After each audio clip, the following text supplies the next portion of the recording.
ये तो हम सब जानते ही हैं कि ब्रिटिश शासन से पूर्व हमारा देश सोने का चिड़िया हुआ करता था।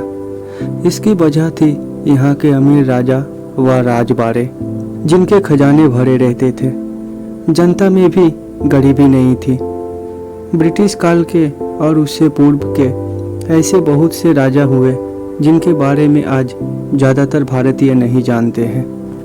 इतिहास के पन्ने पलटकर देखें तो हमें ऐसे बहुत से खास व्यक्तियों के बारे में पता चलेगा जिनके बारे में हम अब तक नहीं जानते थे। इतिहास अपने आप में एक रहस्य समाये हुए है जो सदियों से लेखकों की किताब में बंद मिलेगा। आज हम ऐसे ही एक घराने की बात कर रहे हैं जिसका उदय साल 1700 में हुआ था। यह ब्रिटिश काल के भारत का सबसे धनवान घराना जगत सेठ घराना था। इस घराने के सदस्य इतने अमीर व्यक्ति थे जिनसे अंग्रेज भी पैसे की मदद लेने आते थे। अब तक आपने यही सुना होगा कि अंग्रेज ने भारत पर केवल हुकूमत चलाई है और उन्होंने किसी के आगे कभी सर नहीं झुकाया, लेकिन ये बात पूरी तरह सच नहीं है। अंग्रेजों के समय में भी भारत में ऐसे शख्स थे जिनके आगे अंग्रेजी साम्राज्य सर झुकाए रहता था। वह थे बंगाल के मुर्शिदाबाद के जगत सेठ, जिनको जगत सेठ ऑफ मुर्शिदाबाद भी कहा जाता है, जिन्होंने हमारे देश में पैसे के लेन देन, टैक्स वसूली इत्यादि को सरल बनाया था। उस समय इनके पास इतनी धन संपदा व रुतबा थी कि वह मुगल सल्तनत तथा ब्रिटिश ईस्ट इंडिया कंपनी से डायरेक्ट लेन देन किया करते थे और ज़रूरत पड़ने पर उनकी सहायता भी करते थे। वर्तमान समय में भले ही बंगाल में स्थित मुर्शिदाबाद शहर गुमनामियों में जी रहा है, परंतु ब्रिटिश काल में यह शहर एक ऐसा मुख्य व्यापारिक केंद्र था जिसका चर्चा दूर दूर तक था और हर शख्स इस जगह से और जगत सेठ से भली भांति परिचित था। जगत सेठ अर्थात बैंकर ऑफ द वर्ल्ड, असल में ये एक टाइटल है। यह टाइटल सन 1723 में फतेह चंद को मुगल बादशाह मोहम्मद शाह ने दिया था। उसके बाद से ही यह पूरा घराना जगत सेठ घराने के नाम से प्रसिद्ध हो गया। सेठ मानिक चंद इस घराने के संस्थापक थे। यह घराना उस वक्त का सबसे धनवान बैंकर घराना माना जाता था। सेठ मानिक चंद 17वीं शताब्दी में राजस्थान के नागौर जिले के एक मारवाड़ी जैन परिवार में हीरानंद साहू के घर जन्मे। मानिक चंद के पिताजी हीरानंद बेहतर व्यवसाय की खोज में बिहार रवाना हो गए। फिर पटना में उन्होंने सॉल्ट पेट्री का बिजनेस प्रारंभ किया, जिससे उनकी अच्छी कमाई हुई। उन्होंने ईस्ट इंडिया कंपनी को बहुत रुपए उधार दिए थे। साथ ही इस कंपनी के साथ उनके बिजनेस रिलेशन भी बन गया था। अपने पिता के कारोबार को मानिक चंद ने खूब फैलाया। उन्होंने नए नए क्षेत्रों में अपने व्यवसाय की नींव रखी। साथ ही ब्याज पर पैसे लेन देन का बिजनेस भी शुरू किया। शीघ्र ही बंगाल के दीवान मुर्शिद कुली खान के साथ उनकी मित्रता हो गई। बाद में उन्होंने पूरे बंगाल के पैसे और टैक्स को संभालना भी शुरू कर दिया। फिर उनका परिवार बंगाल के मुर्शिदाबाद में ही रहने लगा। इस घराने की ब्रांच ढाका, पटना, दिल्ली, बंगाल तथा उत्तरी भारत के बड़े शहरों में फैल गया, जिसका मेन ऑफिस मुर्शिदाबाद में स्थित था। सेठ मानिक चंद के बाद फतेह चंद ने उनका कामकाज संभाला। फतेह चंद के समय में भी यह परिवार ऊंचाइयों पर पहुंचा। यह कंपनी ईस्ट इंडिया कंपनी के साथ लोन अदा करना, सरफा की खरीद व बिक्री करना इत्यादि का लेन देन करती थी। रॉबर्ट आर्म ने उनके बारे में लिखा कि उनका यह हिंदू घराना मुगल साम्राज्य में सबसे धनवान घराना था। बंगाल सरकार पर उनके मुखिया का काफ़ी प्रभाव भी था। इस घराने को बैंक ऑफ इंग्लैंड से भी तुलना की गई। बंगाल सरकार के लिए उन्होंने बहुत से ऐसे विशेष काम किए जो कि 18वीं शताब्दी में बैंक ऑफ इंग्लैंड ने अंग्रेज सरकार के लिए किए थे। इस घराने की आय भी कई क्षेत्रों से होती थी, जैसे कि राजस्व का कर लिया करते थे तथा नवाब के कोषाध्यक्ष के तौर पे भी कार्यरत थे।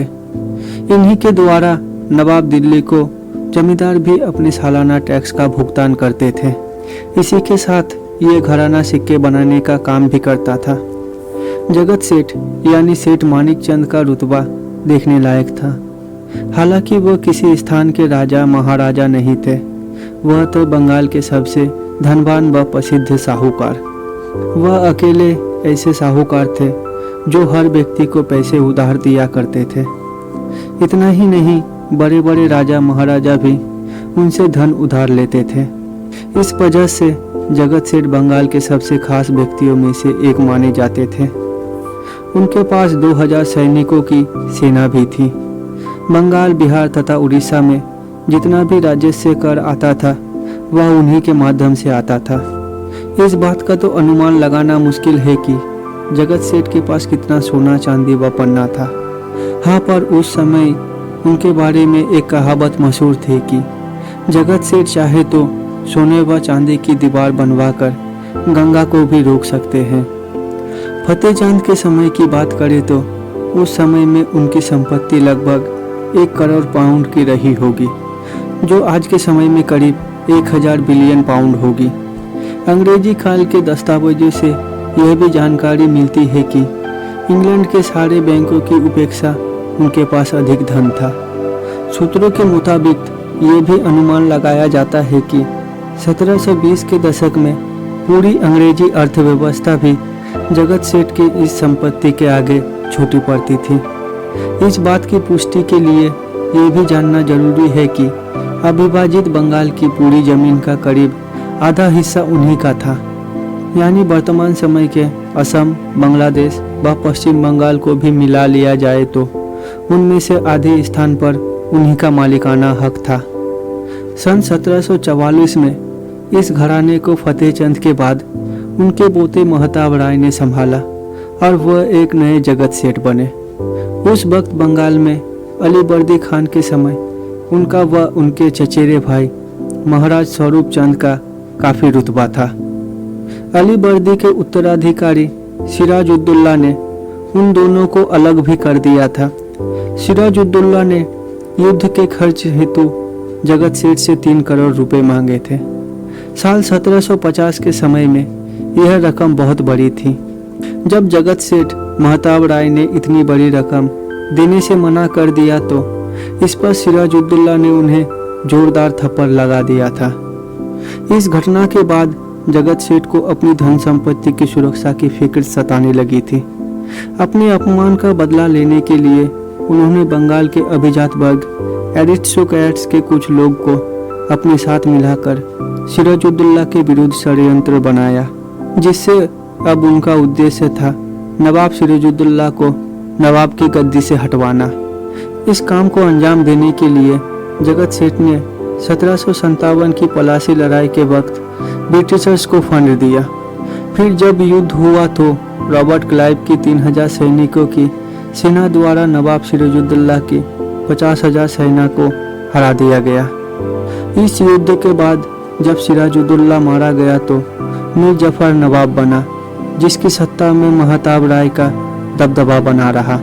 परंतु मीर जफर के उत्तराधिकारी, जिनका नाम था मीर कासिम, वो सोचते थे कि महताब राय राजद्रोही है। फिर सन 1764 में बक्सर की लड़ाई से कुछ समय पहले मीर कासिम ने जगत सेठ महताब राय व उनके चचेरे भाई महाराज स्वरूप चंद को राजद्रोह का आरोप लगाकर बंदी बनाने का हुक्म दिया और फिर उन्हें गोली मार दी गई। ऐसा भी कहते हैं कि जिस वक्त महताब राय को गोली मारा गया था तब वह पूरी दुनिया में सबसे धनी व्यक्ति थे। महताब राय तथा महाराज स्वरूप चंद के निधन के बाद इस घराने का पूरा साम्राज्य पतन में जाने लगा और उन्होंने अपनी अधिकांश जमीन पर से अधिकार गंवा दिया। उनसे ब्रिटिश ईस्ट इंडिया कंपनी ने जो धन उधार लिया वो वापस भी नहीं किया। फिर बंगाल की बैंकिंग अर्थव्यवस्था व पूरी सत्ता ब्रिटिश ईस्ट इंडिया कंपनी के अधिकार में आ गई थी। सन 1857 की लड़ाई उनके ताबूत में आखिरी कील साबित हुआ। इस प्रकार से सन 1900 में जगत सेठ घराना मानो गायब ही हो गया। मुगल वंशजों की ही तरह अब उनके वंशज कहाँ है यह कोई नहीं जानता। पलासी लड़ाई के बाद जो अंग्रेजी साम्राज्य कायम हुआ था उसे खत्म होने में फिर 200 वर्षों से भी अधिक समय लगा। सच में अगर मुगल और ब्रिटिश का आक्रमण भारत पर नहीं हुआ होता तो शायद आज भी भारत सोने की चिड़िया कहलाती, है ना।